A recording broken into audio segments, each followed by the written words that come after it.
Ube maha gawa sa glutinous rice flour, napakasarap nito. Kailangan lang natin ng 1 and 1/2 cup glutinous rice flour, 140 ml EVAP, 160 ml condensed milk. Gagamit din tayo dito ng 225 ml coconut milk. Gagamit din tayo ng 425 gram ng cream corn. Naglagay din po ako dito ng konting asin at ube food flavoring. Konti lang ang ilalagay natin na ube food flavoring dahil malasa na yan. I-mix lang hanggang sa mahalo ng maigi lahat ng sangkap.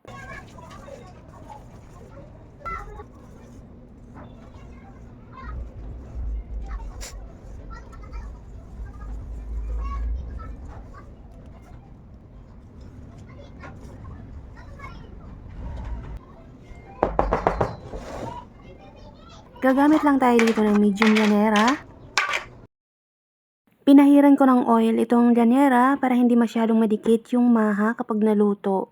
Kahit pinahiran ko na ito ng oil, hindi talaga maiwasan na dumikit yung maha dahil glutinous rice flour po ang gamit natin. At kapag ready na ang llanera, ay ibuhos lang dito ang mixture. Bale, 5 llanera lang ng maha ang magagawa natin dito.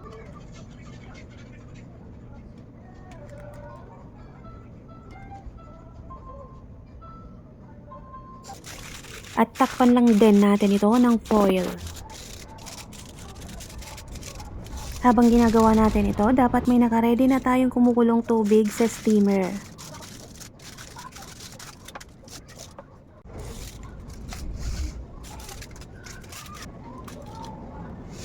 .28 cm lang po ng steamer ang gamit ko dito.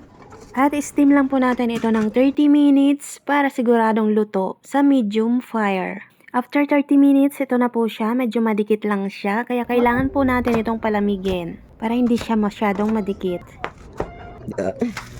At kapag malamig na ang maha, ay pwede na po natin tanggalin ang foil. At kapag malamig na ito, ay hindi na nga gaanong madikit ang maha.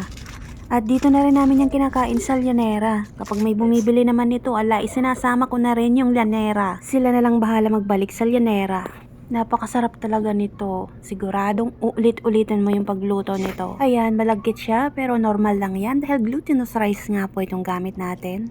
Pero napakasarap talaga nito. Pero kung ibebenta mo naman to, subukan mo na lang sa ibang molder kasi kapag dito sa llanera, dumidikit talaga. Okay lang naman kung ganito kapag pang sarili. Ang lasa nga pala nito ay panalo sa sarap. Para sa akin, special mahan na to.